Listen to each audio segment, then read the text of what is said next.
Zara Tindall will be subject to an inheritance tax rate upon inheriting the Princess Royal's fortune. According to adjustments made in Rachel Reeves's budget, the Princess Royal's children are anticipated to face a higher inheritance tax bill when she sells her Gatcombe Park house.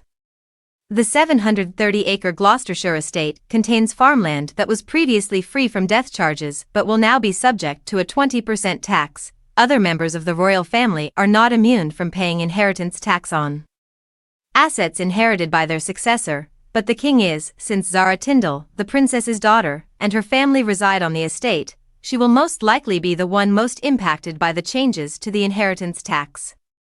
Her brother, Peter Phillips, resides in London. Apart from the king and the Prince of Wales, the Princess Royal is the only member of the royal family with a sizable rural estate.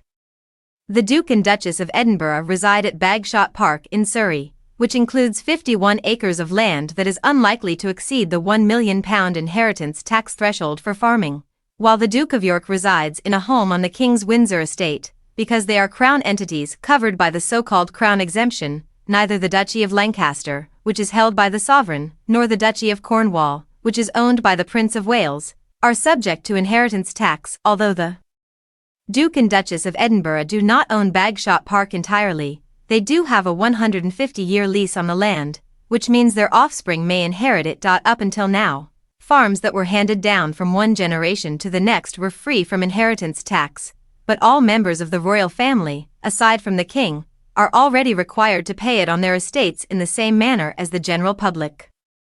Any farms and agricultural land held by a member of the royal family other than the king will now be liable to inheritance tax if its value exceeds £1 million, with anything above £1 million being taxed at a rate of 20%, according to changes made in the budget last month.